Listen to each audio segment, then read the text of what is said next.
In September 2020, President Xi Jinping stunned the world with an ambitious pledge. Before a virtual summit of world leaders, he pledged that China, the world's largest emitter of carbon dioxide, would become carbon neutral before 2060 and will begin cutting its emissions within the next 10 years. This news was shocking, not just for people around the world, but also came as a surprise to many researchers inside of China as well. And in the wake of this announcement came a wave of proposals for how China can begin the process of radically transforming its economy. Welcome back to Climate Tech Talks, a podcast focusing on sharing our knowledge and giving some actionable insights about climate change and the various challenges that it poses to nation states, economies, businesses, and individuals globally. I am Thomas Corbin, founder of a digital creative agency, RH Studio, which aims to drive technological adoption and societal change. I'm Velichko Yanchev, an angel and venture investor focusing on climate tech. And I am Sam Cooke, co-founder and CEO of CarbonX, a B2B environmental startup. With this podcast, we are helping various stakeholders, including corporates, startups, investors, and policymakers, to drive positive change and hopefully create opportunities, financial or otherwise, for anyone interested in contributing to solving this massive challenge that affects everyone. But we also want to learn from you, how we can help you best, how we can help your business, and perhaps even collaborate in the future. So please, after you've listened to this podcast, reach out to us. We would love to hear from any of you. But on today's episode, we will be looking at how the talk of China's new net zero carbon target is actually achievable, given their already significant investments in clean energy and efficient technologies. We will explain and unravel the macro impacts of this goal in the Chinese society, and we will see how it affects Hong Kong's own net zero target. So guys, we've been hearing a lot about net zero. What is it actually? It's a great question. So net zero, or carbon neutrality, as it's commonly referred, means a state of net zero carbon dioxide or greenhouse emissions. Currently, this is the way we measure progress. We look at all the carbon dioxide emissions that countries, regions, companies, corporations emit. Mm-hmm. And when you take all that and you subtract all the reductions and any carbon dioxide that is sequestered, and Tom's going to touch on that, the idea is in the future that should get you to net zero. And the first way to get to net zero is obviously actually reducing your emissions. So by switching to renewable sources of electricity, by insulating your home, and by taking public transport. But fundamentally, we can't eliminate all sources of emissions from our society. So we have to offset those emissions. So offset whatever emissions we create by sucking carbon out of the atmosphere. And we can do this through natural processes, like using forests and oceans to sequester carbon, or we can use more technological ones. So an example of this would be direct air capture.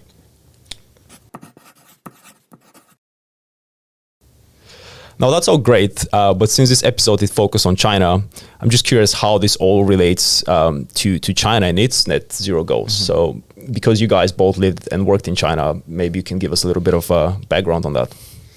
Sure. Well, China is a massive producer of CO2. It accounts for nearly a third of global emissions worldwide. That was back in 2021. And it produced a massive 11.9 billion tons of carbon, which were released into the atmosphere. Tom is correct, but to be fair, China has been trying hard to reduce its emissions. So back in 2015, when the world came together to sign the Paris Agreement, China did stipulate to set the goals of 2 degrees and possibly 1.5. China did sign this, was one of the primary policy achievements and was seen as a great policy achievement between Barack Obama and Xi Jinping. And they also signed something called their Nationally Determined Contributions, or NDCs for short, which are sort of a climate action plan for how the country will cut its emissions. They have been reviewed, but in the first set of NDCs from 2015, they didn't set their net zero target for the country, only that they would peak their emissions by 2030. But fortunately, a shift occurred in 2020. On the back of some new commitments by many of the G7, such as the US, Canada, Japan, alongside some recent announcements from the EU and the UK, China decided to follow suit. And this is where our earliest story begins, with the announcement that China will hit net zero by 2060. It has been described as a game changer for global climate. But what does that mean for China?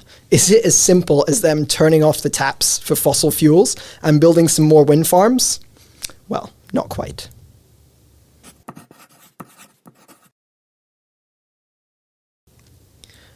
Okay, guys, what are some of the challenges that China is going to face to actually hit this net zero target? Tom, that's a great question. So realistically, we have 4 long-term issues for China meeting its goals. The first is to do with its reliance on fossil fuels. The second is to do with these assets not being able to meet their usable life, so stranded asset costs. The third is the price to transform the energy sector, like build more renewables and things like that. And the fourth is actually geopolitics. So let's start with the first one, and we'll tackle the elephant in the room, which is coal. So China uses over 3 billion tons of coal in 2021. I think it's about 3.4 billion. And this released over 7.4 billion metric tons of CO2, with coal accounting for over 60% of its total energy generation and having over 200 new coal-fired power stations either planned or under construction. This is obviously not sustainable under its current net zero goals. And that leads us to the second point, which is this idea of stranded asset costs. So stranded assets is the cost associated with your infrastructure not meeting its full usable life. So for example, a power plant might have 30 years or 40 years of usable life, but if you're building a coal power plant today in China and you want to meet your 2060 targets, you're realistically not going to, you're maybe going to be able to use 20 years out of your 30 or 25 out of your 40 years. So that's stranded asset costs. And this includes examples like our fossil fuel power plants, our oil and gas pipelines, liquefied natural gas terminals, even industrial cars like Hong Kong, for example, and Norway have said no more gas and diesel-driven cars should be sold in their countries by 2025 or 2035 or whatnot. So it's all of these things. And then to talk a little bit more about the other problems, especially the financial aspects, I'll turn to my colleague Velichko.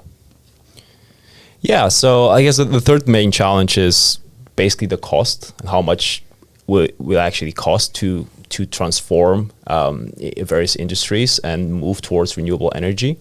The number is just gigantic. We're talking about 20 trillion US dollars, which is more than a fifth of global GDP as it currently stands as of 2021.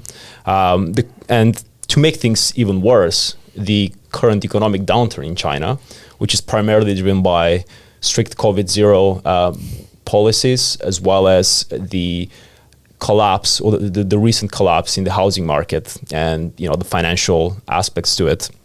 It just makes things even worse. So China now has to try and make this transition while dealing with all these economic and financial issues. So this basically means less money is going to be put into R&D for the development and implementation of these large-scale technologies and environmental causes. And it just means that it's going to be that much more challenging due to limited cash flow.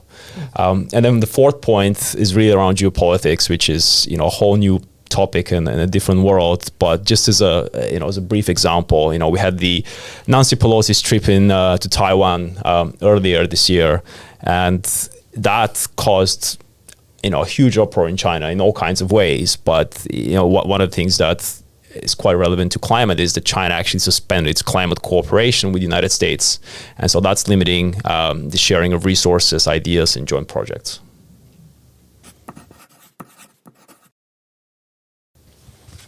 Okay, guys, let's talk about some of the progress that China's made in recent years. Sure. So the first, and I think the most obvious one, is its commitment to renewable energy. So China is by far the largest investor in renewable, and it also has the highest capacity. So it's got the most renewable energy already in the country.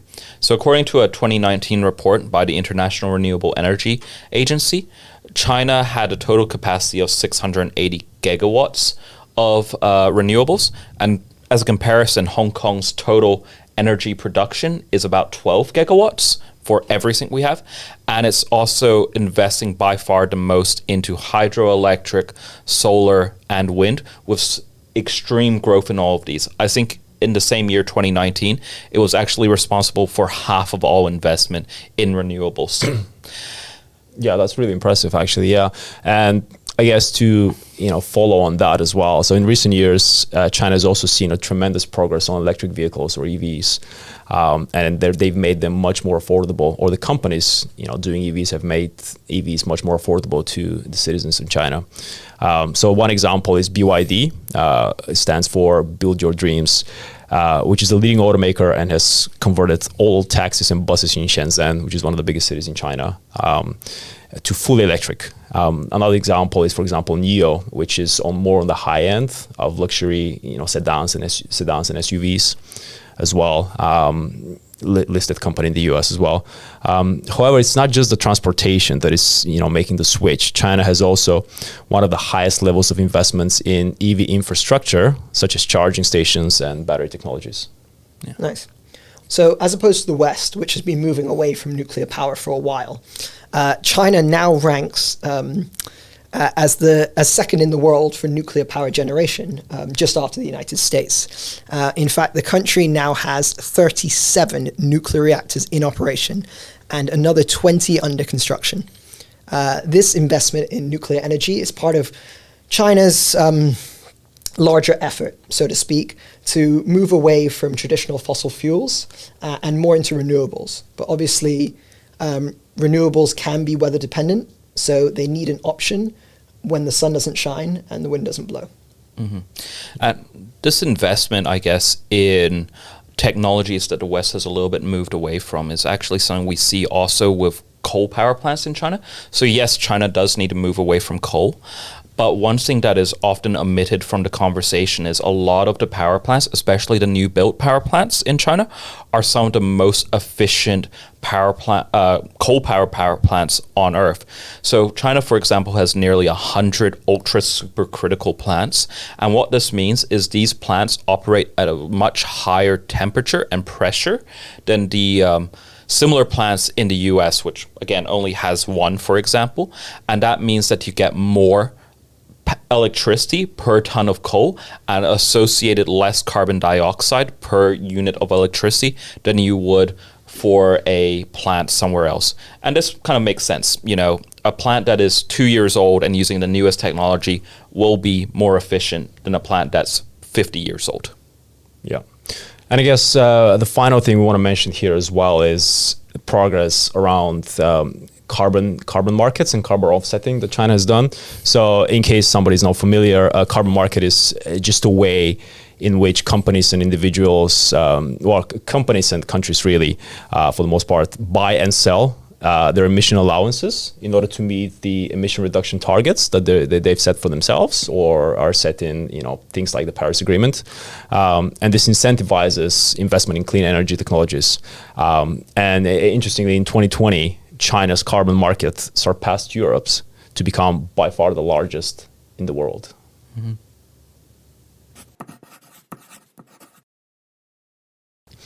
Okay, let's talk specifics. How will China actually achieve net zero? Like, what are the realistic paths to getting there? Mm-hmm. Well, that's a great question because there's no one answer. So a recent article in Nature, which is one of the most prestigious scientific journals, set out 3 separate pathways for achieving this net zero goal by 2060. But it is important to realize that all of these are working together, so none of them are mutually exclusive. and most likely it will get a combination of all three. So the first one, and something that we're already seeing quite a lot of effort in, is the boost in renewable energy. According to the article, China will need to double its current electricity production to somewhere around 15,000 terawatt hours by 2060, mostly from clean sources. And what this means is we're looking at a growth in renewables over the next 40 years, including a 16x increase in solar production and a 9x increase in wind. And this is mostly to replace coal power. And Tom will talk a little bit more about this later, but we'll also see at least a 6x increase in nuclear and a doubling of hydroelectricity. So this is very much going back to the investment criteria you were speaking about earlier, about our 20 trillion USD mark, in order to basically ramp all of this up. Yeah. And just to kind of pick up on that nuclear point, the second option really is to go hard on nuclear. In this option, you would have the same level of electricity generation, but it would be generated mostly by nuclear power, about 28%, followed by about 21% of wind, 17% of solar, 14% of hydropower, and 8% of biomass. Coal and gas, importantly, would still make up some of the production, roughly 12%. But the fundamental difference from today is that China's nuclear capacity is going to have to massively ramp up. We're talking about a 5-fold increase from 2021. And this would take them to about 550 gigawatts by 2050, and would mostly be done by the rapid construction of new nuclear plants. Yeah. Got it. So the third and final option is really to significantly cut down on the fossil fuel usage. And so the model that is described in the same article proposes that something like 850 gigawatts of power generated from coal, gas, biofuels could be fitted with technologies that capture and store emissions, carbon emissions. However, this would require significant investments because China currently has has only one large carbon capture and storage facility. So there's a long way to go, basically, to get there. In addition, China would also need, so under this scenario, would also need to stop building any new coal power plants, while at the same time considering the economic impact of that and the well-being of all the workers and everybody involved in that industry, which is obviously going to be is going to involve a lot of tough conversations and challenges for China's economy. Yeah, for sure.